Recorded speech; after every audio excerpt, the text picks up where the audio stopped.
Corona সংকটের মধ্যেই দেশে ফিরেছেন প্রায় 2.5 লাখ প্রবাসী। আরও ফিরিয়ে নিতে চাপ বিভিন্ন দেশের। বিমান চলাচল শুরু হলে বাড়বে কয়েক গুণ, সামাল দিতে কূটনৈতিক উদ্যোগ। বের হয়ে আসছে রিজেন্ট হাসপাতালের চেয়ারম্যান শাহেদের একের পর এক কুকর্ম। পাওনা টাকা চাইলেই দেয়া হতো হত্যার হুমকি। প্রতারণার কৌশল ছিল ভুয়া চেক। সে হাজারো মানুষকে চেক দিছে, কোনোটাই কাজ হয় না। তার যে ব্যাংকে টাকা নেই সেই ব্যাংকে চেকটা সে দিয়ে দেয়। চাল আমদানি হলে ক্ষতিগ্রস্ত হবে কৃষক। আত্মঘাতী সিদ্ধান্ত বলছেন বিশ্লেষকরা। অসাধু মিল মালিকদের বিরুদ্ধে ব্যবস্থা নেওয়ার পরামর্শ। এবং রাজধানীর মাছের আড়তে দেখা মিলছে বড় ইলিশের কেজিতে 200 টাকা পর্যন্ত কমেছে দাম। জাটকা সংরক্ষণের সুফল বলছেন আড়তদাররা।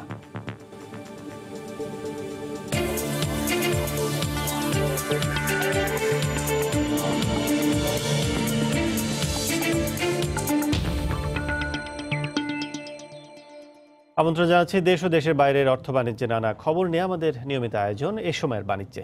আপনাদের সঙ্গে আছি আমি কাজল আব্দুল্লাহ। ইতালি ফেরত 147 বাংলাদেশিকে নেওয়া হয়েছে আশকোনা হজ ক্যাম্পের কোয়ারেন্টিন সেন্টারে। গত রাতে কাতার এয়ারওয়েজের বিমানটি হজরত শাহজালাল আন্তর্জাতিক বিমানবন্দরে পৌঁছায়। তবে ভুক্তভোগীদের অভিযোগ, বিমান কোম্পানিটির মিথ্যা আশ্বাসের কারণেই ইতালি গিয়ে চরম ভোগান্তিতে পড়তে হয়েছে তাদের।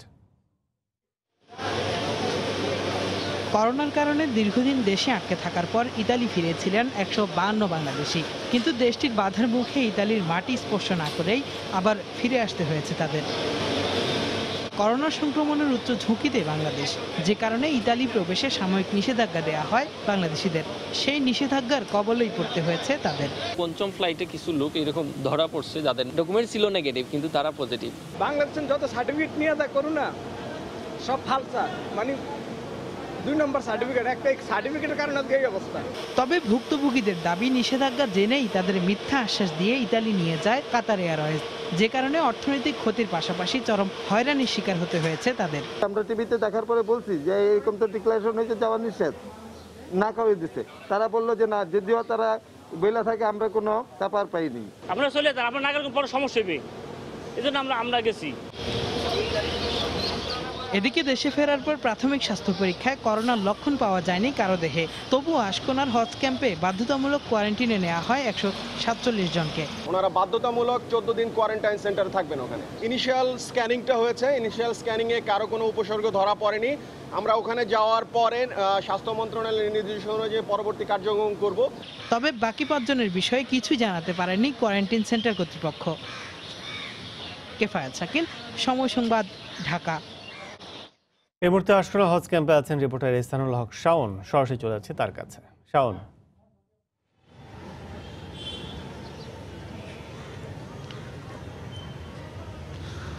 যে আমরা জানি যে এখানে আশকোনা হজ ক্যাম্পে 147 জন বাংলাদেশি যাদেরকে আসলে ইতালি থেকে ফেরত পাঠিয়ে দেওয়া হয়েছে, তাদেরকে প্রাতিষ্ঠানিক কোয়ারেন্টিনে এখানে রাখা হয়েছে। এবং আমরা রাতেই দেখেছি যে তাদেরকে 2:35 দিকে তারা হজরত শাহজালাল আন্তর্জাতিক বিমানবন্দরে আসেন এবং তাদেরকে তারপরে এখানে বিআরটিসি বাসে করে কিন্তু নিয়ে আসা হয় এবং পরবর্তীতে তাদেরকে 14 দিনের যে কোয়ারেন্টিন, সেই কোয়ারেন্টিনে রাখার জন্য যে ব্যবস্থা সেগুলি মূলত এখানে করা হয়েছে। এবং আমরা এখানে যারা সকাল থেকেই দেখেছি যে যারা এখানে এসেছেন ইতালি ফেরত, তাদের স্বজনরা এখানে ভিড় করেছেন এবং কেউ কেউ খাবার নিয়ে চলে এসেছেন, কেউ কেউ স্বজনদের না পেয়ে এখানে চলে এসেছেন।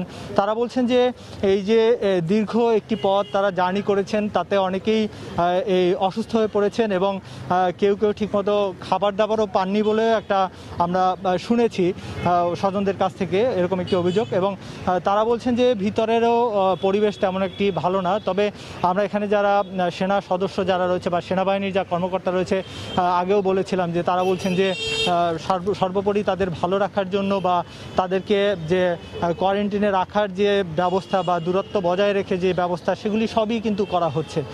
তবে স্বজনরা বলছেন যে তারা যেহেতু ইতালিতে যখন গিয়েছে তখন কিন্তু তারা প্রতিটি লোকই কিন্তু বিভিন্ন হাসপাতালে তাদের স্বাস্থ্য পরীক্ষা করিয়ে তারপর কিন্তু তাদেরকে নেওয়া হয়েছে। তবে যাওয়ার আগে যদি বাংলাদেশ দূতাবাস, এখানকার যে দূতাবাস, সেই দূতাবাস যদি ইতালির যে সরকারের সঙ্গে যদি কথা বলে সঠিকভাবে যদি সব কিছু পরিচালনা করতো, তাহলে এই যে ভোগান্তি, সেই ভোগান্তিতে হয়তো তাদের পড়তে হতো না।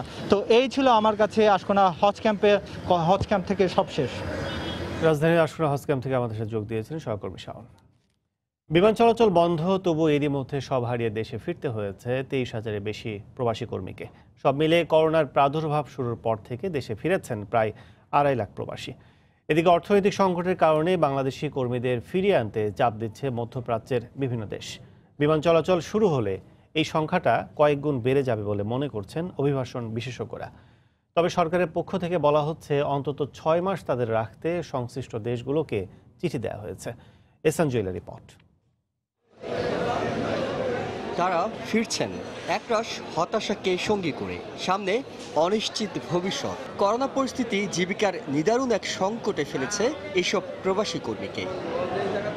ভাইরাসের প্রাদুর্ভাব শুরুর পর বিভিন্ন দেশের সঙ্গে বিমান চলাচল বন্ধের আগ পর্যন্ত ফেব্রুয়ারি মার্চ মাসে দেশে ফিরেছেন 4.5 লাখ বাংলাদেশি। এদের মধ্যে প্রবাসী কর্মী আছেন 2 লাখের বেশি। তাদের অনেকে ছুটিতে এসে আর ফিরতে পারছেন না। তবে বিমান চলাচল বন্ধের পরও অনেক দেশ বিশেষ বিমানে পাঠিয়ে দিচ্ছে বাংলাদেশি শ্রমিকদের। বিষয়টি নিয়ে বুধবার সংসদে কথা বলেন প্রধানমন্ত্রী শেখ হাসিনাও। মধ্যপ্রাচ্যের দেশসমূহ হতে প্রবাসী শ্রমিকদের ফিরিয়ে নিয়ে আসার জন্য কূটনৈতিক চাপ অব্যাহত আছে।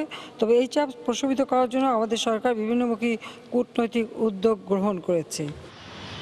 পররাষ্ট্রমন্ত্রী বলছেন সংশ্লিষ্ট দেশগুলোতে কথা হয়েছে তাদের। আমি যেটা ওনাদের সবাইকে অনুরোধ করেছি, চাকরি থেকে বের করে দিবেন না, আপনারা আগামী 6 মাস তাদের রাখেন। তবে সব দেশের সঙ্গে বিমান চলাচল স্বাভাবিক হলে তখনকার চিত্রটা আশঙ্কাজনক হতে পারে বলে মনে করছেন অভিবাসন বিশেষজ্ঞরা। সবকিছু মিলিয়ে করোনার কারণে কিন্তু বাংলাদেশের অভিবাসন খাত বেশ ক্ষতিগ্রস্ত।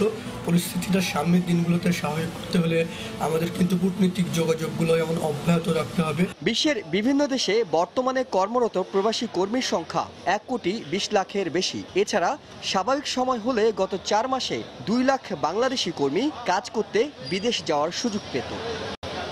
এহসান জুয়েল, সময় সংবাদ, ঢাকা। দেখছেন এই সময় বাণিজ্য। হুমকি আর অস্ত্রের ভয় দেখানো এমন নানা চাপে রিজেন্ট গ্রুপের কর্ণধার মোহাম্মদ শাহেদ কোণঠাসা রাখতেন তার ব্যবসায়িক পার্টনারদের। নিজেকে কখনো প্রধানমন্ত্রীর রাজনৈতিক এপিএস পরিচয় দেয়, আবার কখনো রাজনৈতিক প্রভাব খাটানো ছিল তার কৌশল। ব্যবসায়িক অংশীজনদের অভিযোগ, রিজেন্ট গ্রুপের চেয়ারম্যানের প্রতারণার নিয়মিত কৌশল ছিল ভুয়া ব্যাংক চেক। ফারুক ভূঁইয়া রবিনের রিপোর্ট। রাজধানীর উত্তরায় হোটেল মিলিনা। কোভিড-19 চিকিৎসায় নির্ধারিত বাংলাদেশ কুয়েত মৈত্রী হাসপাতালের স্বাস্থ্যকর্মীদের থাকার জায়গা। এ হোটেলটিতেও আছে রিজেন্ট গ্রুপের মালিক মোহাম্মদ শাহেদের অংশীদারিত্ব।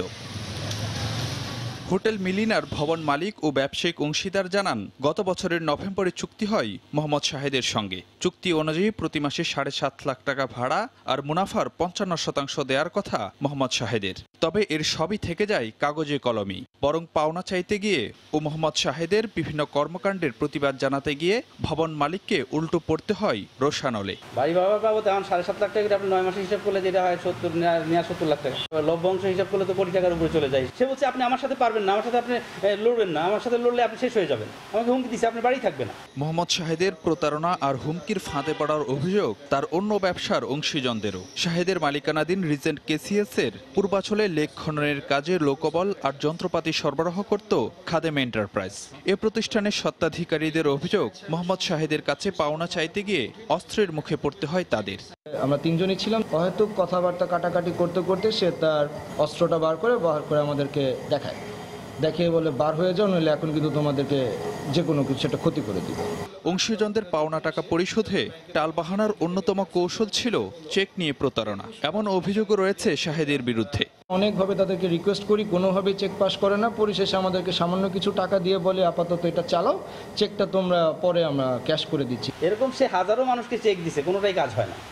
তার যে ব্যাংকে টাকা নেই সেই ব্যাংকে চেকটা সে দিয়ে দেয়। 6,000-এর বেশি ভুয়া কোভিড রিপোর্ট তৈরি, নমুনা সংগ্রহে অনিয়ম করে 3 কোটি টাকা হাতিয়ে নেওয়া সহ বিভিন্ন অভিযোগে এরই মধ্যে রিজেন্ট গ্রুপের প্রধান কার্যালয় এবং হাসপাতালের উত্তরা ও মিরপুর শাখা সিলগালা করে দিয়েছে র্যাবের ভ্রাম্যমাণ আদালত।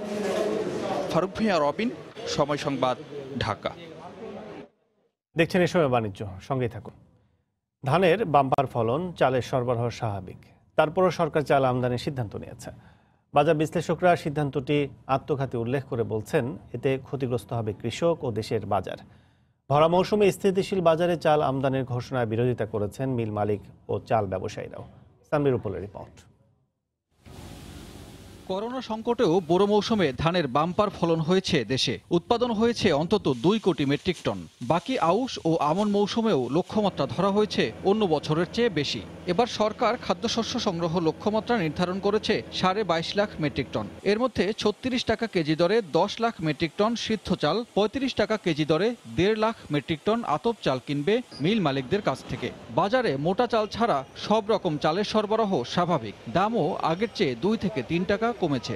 বর্তমানে যে বাজারটা আছে আটাশ চাল 40 টাকার মধ্যে, মিনিকেট চাল 50 টাকার নিচে, আমি তো মনে করি এটা সবচেয়ে পারফেক্ট বাজার।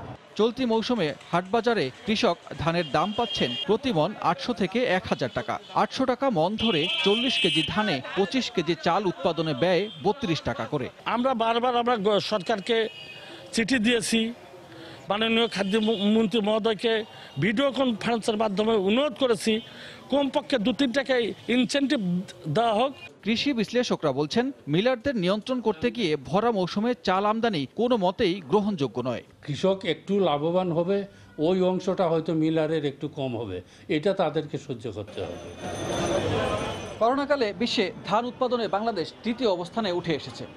বড় মৌসুমে ভালো ধান উৎপাদন হয়েছে, আবার কৃষকও ভালো দাম পাচ্ছেন। ঠিক এমন অবস্থায় হঠাৎ করেই শুল্ক কমিয়ে চাল আমদানির সিদ্ধান্ত। তবে বিশ্লেষকরা বলছেন যে গণহারে যদি চাল আমদানি করা হয় তাহলে এই চালের বাজারে এখন সৃষ্টি হতে পারে একটি বিশৃঙ্খল অবস্থা।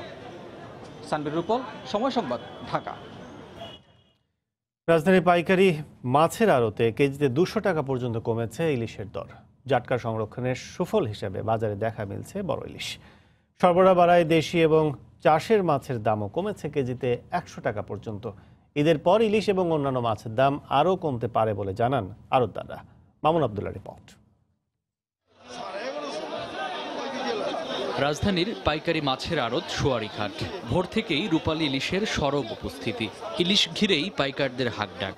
আড়তদাররা বলছেন জাটকা সংরক্ষণে বাজারে দেখা মিলছে বড় ইলিশের। 1 থেকে 1.5 কেজি ইলিশের দাম 200 টাকা কমে বিক্রি হচ্ছে 1100 থেকে 1200 টাকায়। 700 থেকে 900 গ্রাম ওজনের ইলিশ পাওয়া যাবে 700 থেকে 800 টাকায়। এটা 1 কেজি সাইজ, এক মাস আগে এটা 1000 টাকা বিক্রি হয়েছে, এখন এটা বর্তমানে 850 টাকা বাজার আছে। জাটকা নিধন করাতে আমাদের বড় ইলিশের প্রচুর আমদানি। পানি একটু বাড়তি তো, পানিটা হালকা একটু টান ধরলে এখন মাছ আরো বাড়বে, দাম আরো সামনে আরো একটু কমতে পারে। বাজারে বেড়েছে অন্যান্য মাছের সরবরাহ। নদীর পানি কমতে থাকায় মাছের সরবরাহ আরও বাড়বে বলে জানান আড়তদাররা। ইলিশের সরবরাহ বাড়ায় অন্যান্য মাছের দামেও পড়েছে প্রভাব। বাজারে যখন ইলিশ মাছের আমদানি থাকে অন্য মাছের দামটা অটোমেটিক কমে যায়। আশা করা যায় কি কুরবানির পরে আর কি মাছ আমদানি বাড়বে। চাষের এবং নদীর মাছের দাম কেজিতে 100 টাকা পর্যন্ত কমে দেশি ট্যাংরা 250, রুই মাছ 180, তেলাপিয়া 130 এবং চাষের কই মাছ বিক্রি হচ্ছে 110 টাকায়। আগে তো 50-60 এরকম বেচা হয়েছে, মাছ কম কারণে এখন মাছ তো বাড়তি, তার জন্য মাছ এখন 15, 110 এরকম বেচা হয়। আগে 350 ছিল, এখন 250 হয়েছে। সুরমা মাছ আবার কেউ চাপা মাছ কয়, দাম 160 টাকা। তবে মাছের বাজারে স্বাস্থ্যবিধি মেনে চলা দূরে থাক, ছিল না নিরাপদ দূরত্বের কোনো বালাই। মামুন আব্দুল্লাহ, সময় সংবাদ, ঢাকা। বরিশালে ইলিশের সরবরাহ তুলনামূলক কমেছে, তবে অন্যান্য মাছের সরবরাহ স্বাভাবিক রয়েছে। এ ব্যাপারে বিস্তারিত জানাতে নগরীর পোর্ট রোড মাছের আড়তে আছেন রিপোর্টার ফিরদৌস সোহাগ। চলে যাচ্ছে তার কাছে। সোহাগ। ধন্যবাদ কাজল আপনাকে। বরিশালের এই পোর্ট রোডের ইলিশের যে বাজার রয়েছে, এখানে কিন্তু আজকে ইলিশের সরবরাহ গত 1 সপ্তাহে আগের চেয়ে তুলনামূলক অনেকটাই কম, প্রায় 5 ভাগের 1 ভাগে নেমে এসেছে। আমরা সকাল থেকে এই ইলিশের পাইকারি বাজারে রয়েছি। আমরা যেটা দেখতে পেয়েছি এবং কথা বলেছিলাম ইলিশের পাইকারি বিক্রেতাদের সাথে, তারা যেটি বলেছেন যে আজকে এই এখন পর্যন্ত 200 মনের মতো মাছ এসেছে এই পাইকারি বাজারে, যা গত 1 সপ্তাহ আগে ছিল প্রায় 1000 মনের মতো। 5 ভাগের 1 ভাগে কেন নেমে এসেছে? তবে তারা যে তথ্যটি আমাদেরকে বলেছে যে আসলে নানান কারণ হতে পারে। একটা কারণের একটা হচ্ছে যে অমাবস্যা, পূর্ণিমার জোয়ের কিন্তু ইলিশ উৎপাদন বাড়ে, আমদানি বাড়ে, কিন্তু এই মুহূর্তে অমাবস্যা এবং পূর্ণিমা কোনো জয় নেই। আর কিছুদিন পরে পূর্ণিমার বা অমাবস্যার যখন হবে তখন ইলিশের আধিক্য বাড়বে এমনটা তারা আশা করছেন। তবে আজকে কিন্তু ইলিশের বাজারে কিন্তু ইলিশের দাম অন্যান্য যে কোনো দিনের চেয়ে কিছুটা বেশি।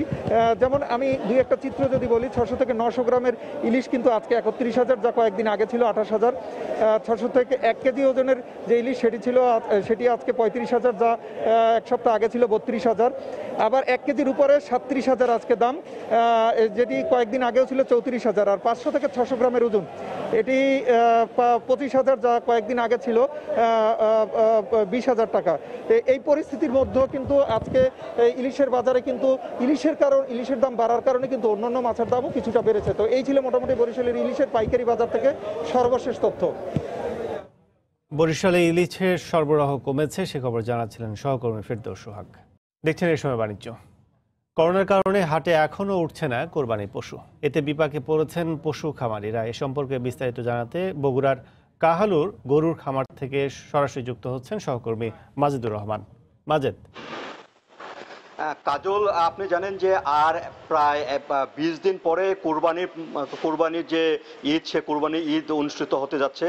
আর এই কুরবানি ঈদকে সামনে রেখে কিন্তু বগুড়ার হাট বাজারগুলোতে উঠতে শুরু করেছে কুরবানির পশু।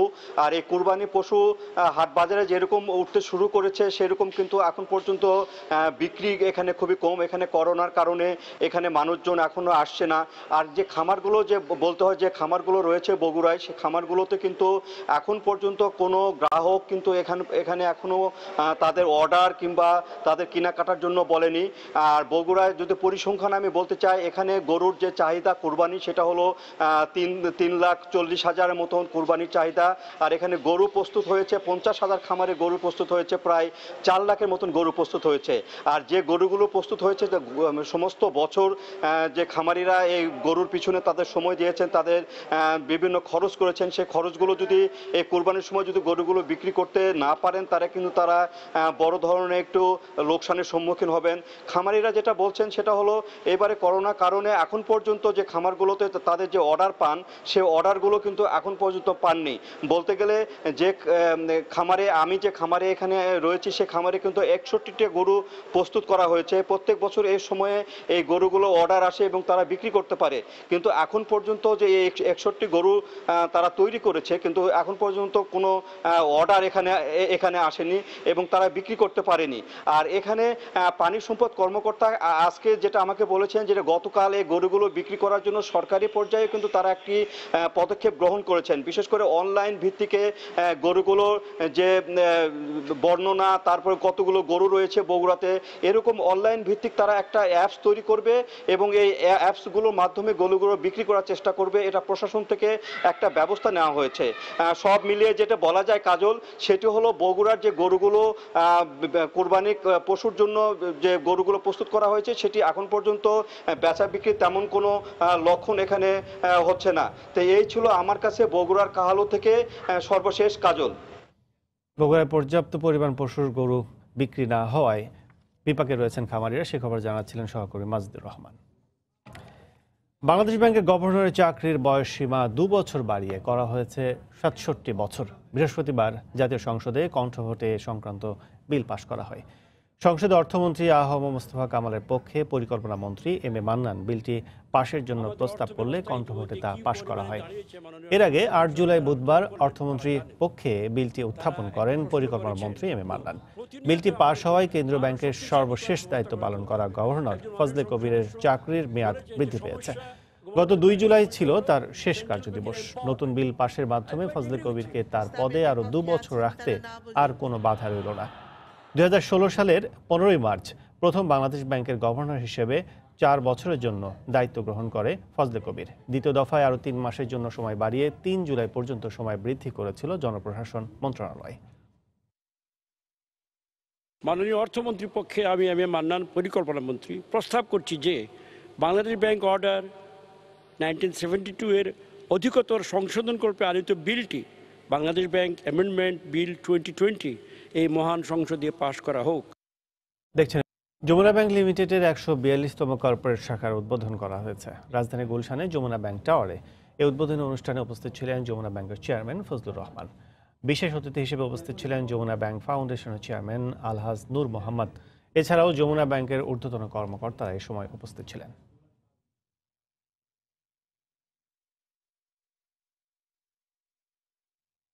চট্টগ্রাম ফিল্ড হাসপাতালে জীবন রক্ষাকারী স্বাস্থ্য সুরক্ষা সামগ্রী দিয়েছে লাভ ফর চট্টগ্রাম।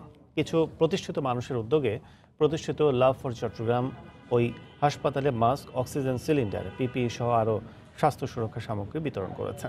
এ উপলক্ষে আয়োজিত অনুষ্ঠানে সমাজের বিশিষ্ট ব্যক্তিরা উপস্থিত ছিলেন।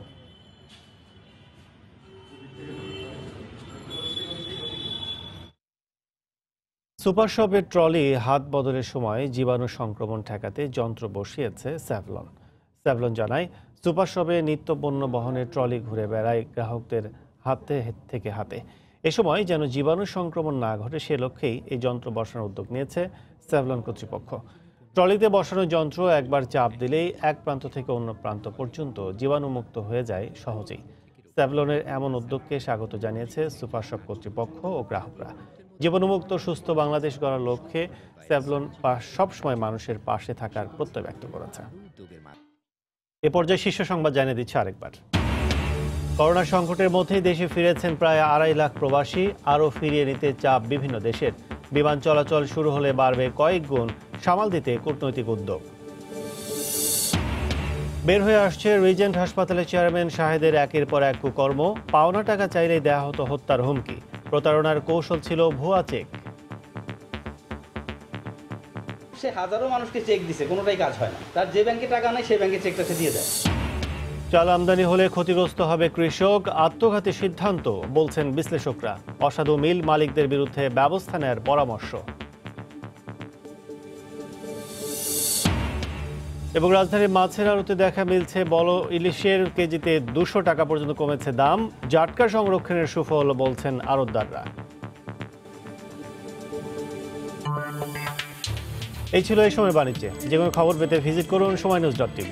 আপনার মোবাইলে সময় টিভি দেখতে ও সব খবর পেতে ডাউনলোড করুন সময় অ্যাপ। সঙ্গে থাকুন সময়ের।